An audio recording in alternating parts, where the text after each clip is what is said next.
Justamente quienes se han sentado en la mesa del diálogo en el que ha participado la Iglesia como facilitador, busca al final de todo, o al menos eso esperan los panameños, mejores días para todos, que se acaben las desigualdades, que haya mejor distribución de la riqueza y que haya menos concolones abandonados en las calles del país, porque esa es la cara de nuestro país, de adultos mayores abandonados, de gente que termina sin pensiones y sumándose a los niveles de pobreza que se incrementaron precisamente durante la pandemia.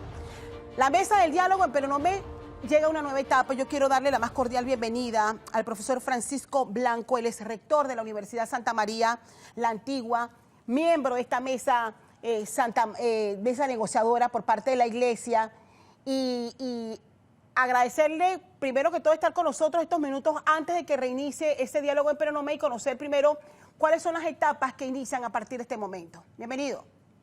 Hola, buenos días.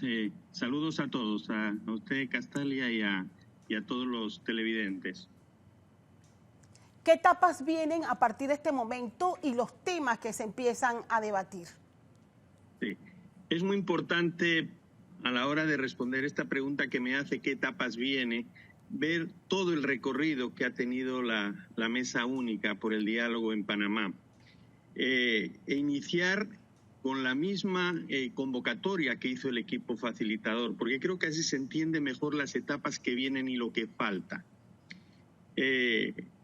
Ciertamente, después de 15 días prácticamente de un estancamiento en la situación, donde quien realmente estaba perdiendo era todo Panamá, un bloqueo generalizado, donde, por ejemplo, en Chiriquí no había combustible, aquí en Panamá ya empezaban a escasear algunos productos. Después de 15 días en que no había movimiento, no había avisos, y lo peor todavía es que se podía percibir que de un momento a otro podía haber una explosión social, puesto que las características de este movimiento han sido diferentes a los otros. Exacto. Usted mismo lo mencionaba.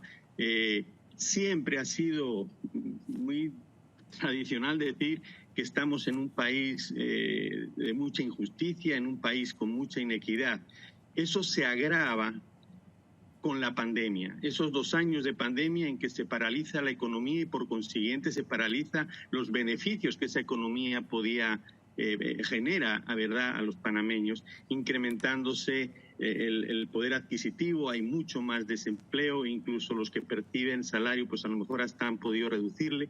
Nada que decir de los emprendedores, si las empresas grandes bajaban, ¿verdad?, su rendimiento, las empresas medianas y pequeñas pues también lo bajaban dramáticamente, incluso muchas desaparecieron. Es decir, estábamos ante un movimiento social, una explosión más que un movimiento social ciertamente peligroso para Panamá. En ese momento el presidente de la República solicita a la Iglesia una mediación que el arzobispo de Panamá, Monseñor Ulloa, la acepta, pero la cambia de matiz. Y dice que no somos mediadores, sino facilitadores. ¿Por qué? Porque el rol del mediador es, más neutral, más técnico, si se quiere. Y la Iglesia no es experta en economía, no es experta en desarrollo urbano, no es experta en desarrollo agropecuario, no es experta en cada una de las ramas, pero sí es experta en humanidad. Y sí nos habíamos dado cuenta de esa situación, y como experta en humanidad que la Iglesia se había dado cuenta del peligro. Tomamos, por decirlo de alguna manera, posesión un jueves, el jueves 14, y desde esa misma noche y todo el viernes 15, iniciamos contacto con todos los grupos muy dispersos, porque es otra de las características que se han dado. Los grupos que liderizaban este movimiento está muy disperso, hay mucho liderazgo, sí, con muy diversas, expectativas, con muy diversas, como se dice ahora, agendas, muy difícil de ponerse de acuerdo. Ha habido varias mesas previas a esa que el gobierno atendió en Santiago, en San Félix, en Pacora, e incluso aunque se llegan a acuerdos, muchas veces esos acuerdos no aterrizan. Licenciado. Y no se...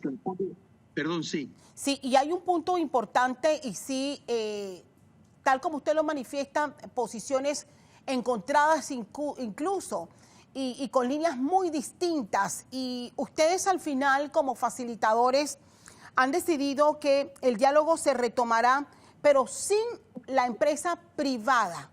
¿Por qué razón? Y creo que sí es importante que por qué en esta etapa en que se encuentran, aún ustedes prefieren como facilitadores que eso venga en una etapa posterior. No es exactamente, lo que ha dicho al final sí, pero no es exactamente lo que dijo al principio, una mesa de diálogo sin la empresa privada.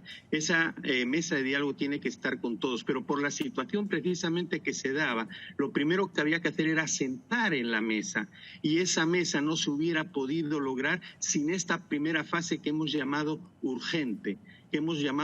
Porque lo primero que se necesitaba, lo primero que se precisaba era resolver la situación coyuntural. Y la situación coyuntural es la situación de la canasta básica. Es decir, hay muchas personas en Panamá que no tienen acceso ni siquiera a eso básico. Tenía que tener acceso un poco a un clamor que estaba haciendo muy difícil la vida en Panamá, como era el combustible. Había que hacer el tema de las medicinas y también el tema educativo con el 6% del PIB, junto con otros que en agenda consensuada se llegó. Entonces, era una primera fase, es una primera fase urgente, que no puede durar mucho, que tiene que acabarse para tratar esos temas coyunturales, que vuelva el sosiego, que vuelva la paz a Panamá, para que en ese ambiente de sosiego y de paz, entonces sí se pueda hacer un diálogo mucho más profundo de los temas estructurales, porque esos temas estructurales no se pueden tratar en 15 días, pero para poderlos tratar más en profundidad y realmente hacer cambios que sean estructurables y sostenidos en el tiempo y cambie esa realidad, se precisaba precisamente esta primera etapa, para entonces, después, con ese clima de sosiego, entonces empezar con todos los actores que estamos involucrados. Pero primero había que sentar a los que no, porque era así la realidad, querían sentarse con nadie, porque había y hay mucha desconfianza. Entonces teníamos que, y en eso es experta la Iglesia, en generar confianza con todos los grupos. No estamos casados con ninguno, y si con alguno tenemos alguna cierta inclinación o favoridad, es para los más vulnerables. Bien, hablemos de los temas que siguen, son muy complejos. Por ejemplo, sabemos que, por ejemplo, Caja de Seguro Social. ¿Cuántos gobiernos lleva el pueblo panameño exigiéndole cambios profundos a la Caja del Seguro Social? ¿Cuál va a ser la dinámica para abordar un tema tan complejo como este? Sí, definitivamente en esta primera fase no se puede agotar. Se tiene que hacer los planteamientos, unos insumos que sirvan a esa reflexión, a esa profundización de este tema posteriormente, y ahí sí, en el tema de la Caja del Seguro Social obviamente tienen que estar todos, pero primero generando esa confianza tiene que concluirse, y ya prontamente, porque esta primera etapa no puede durar eternamente, no debe durar mucho. Entonces, generando esos insumos, esas preliminares que al menos algunos grupos que se han sentido excluidos en todo momento de estas dinámicas realmente puedan sentir que en esa profundización, en esa segunda etapa más estructural, realmente sean más tomados en cuenta y ellos también se sienten a la mesa. Ese es un tema claro, el tema de transparencia. Sí, eso le iba a preguntar, transparencia y corrupción.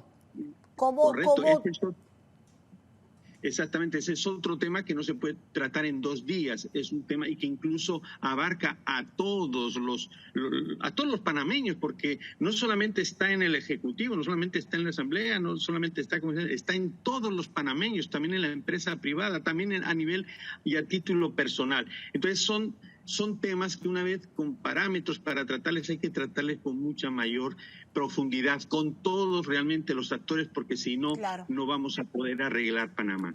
Profesor Blanco, usted ha dicho al inicio de nuestra conversación que la Iglesia, ante la evidente señal de elementos de explosión social que no habían acompañado a protestas anteriores, intervienen urgentemente o se ofrecen como facilitadores para poder mediar en este conflicto. Sin embargo, nosotros nos preguntamos ese rol de facilitador en esta nueva etapa que prosigue ¿Cuánto tiempo tienen previsto ustedes van a durar la conformación de las subcomisiones y la hoja de ruta que cada una de ellas deberá establecerse? En palabras más cortas, ¿hasta cuándo va a estar la Iglesia como facilitador en esta nueva etapa? En esta primera fase debe durar pronto. Yo no puedo decir mañana, pasado, en una semana, pero no puede durar mucho porque es eso, es la fase urgente, es la fase coyuntural que en gran medida en esos 4 temas que se llegaron a acuerdos, aunque había ciertas disensiones, por supuesto, y eso es normal y hasta es saludable. No le puedo decir cuándo, pero definitivamente tiene que acabarse y empezar el gran diálogo final, mucho más profundo, en mesas temáticas que realmente los expertos en esas mesas la lleven a cabo. La Iglesia será en esta parte facilitadora, como lo ha sido, y en la segunda sí seguiremos de cerca, sí seguiremos avalando, pero obviamente nuestro rol, porque no somos expertos en cada una de las materias que se van a tratar, será únicamente de ser garantes, de dar validez y de dar aval a que lo que se está realizando en esa mesa se realiza en forma correcta. Entonces, nuestro rol como facilitador, moderadores de esta primera fase, pues concluirá muy pronto cuando acabe esta primera fase, que no puedo precisar cuándo será en cuanto al día, pero de que es poco tiempo, porque definitivamente es la fase urgente, es una fase coyuntural. ¿Cómo ve la Iglesia los mensajes externos alrededor de la mesa? ¿Y a qué me refiero, profesor Blanco? Se habla de tendencias, de modelos económicos, de campañas de desprestigio, de que si viene la izquierda o que los empresarios son los culpables de la crisis. O sea, se ha generado un debate en torno a este diálogo que muchos sectores ven con preocupación, que hay incluso coincidido con el inicio de las propuestas electorales que empiezan a fluir. ¿Cómo lo ven ustedes y qué mensaje pueden como Iglesia enviar a la población panameña sobre estos discursos que pueden también afectar la fluidez con la que va este encuentro y diálogo que continúa hoy en Penonomé? Mire, la Iglesia tiene una característica precisamente que parte de la fe que profesa, y es que ve todo con esperanza. A pesar de que aparentemente pueda haber mensajes negativos, puede haber mensajes irreconciliables con otros, todo lo vemos con esperanza, porque después de todo y al final y en el fondo de todo está el ser humano, y ese ser humano, independientemente que cada uno pueda tener una forma de pensar, una forma de creer, al final, si todos realmente somos sinceros y somos, digamos, lo que estamos interesados es en el bien de Panamá, al final esas opiniones que parecieran diversas, al final confluyen en algo mejor para Panamá. No me creerás si le digo mesa única porque había varias mesas y aunque aparentemente perseguían lo mismo, fíjense, a la hora de ver las agendas que tenían, las agendas, los temas que querían tratar, había 3 o 4 temas que coincidían en todos. Sin embargo, el discurso, la forma de pensar, incluso de los grupos que estaban, digamos, manifestando las quejas, eran muy distintas, y sin embargo se ha logrado la unidad en ellos y hacer propuestas conjuntas. Entonces, frente a esto, en primer lugar, yo pienso que no es tan sencillo hacer un cambio de modelo así por un discurso que se haga u otro, tanto de un lado como del otro. Lo importante, y es un poco dando respuesta, ¿cómo lo ve la Iglesia? La Iglesia siempre lo ve con esperanza, lo ve con confianza, porque pensamos que esto que se ha conseguido era impensable hace apenas 15 días. Sí. Entonces, a pesar de que haya digamos, discursos muy distantes, a veces hasta disonantes, la Iglesia siempre va a tender la mano, digamos, a todos los grupos para que nos sentemos como hermanos en la misma mesa y dialoguemos y al final consigamos lo que desde cada perspectiva todos queremos, que es construir un Panamá mejor. Para finalizar, ¿a qué hora se tiene previsto el inicio de este diálogo? Sí, se tiene pensado hoy a las 5 de la tarde en Penonomé, en el seminario Cristo Sembrador de la diócesis de Penonomé. Incluso quiero hacer énfasis en esta misma situación. Por haber pugnas al inicio, había pugnas en todo, hasta en el lugar de donde reunirse, que si era en San Félix, que si era en Santiago, que si era en Panamá.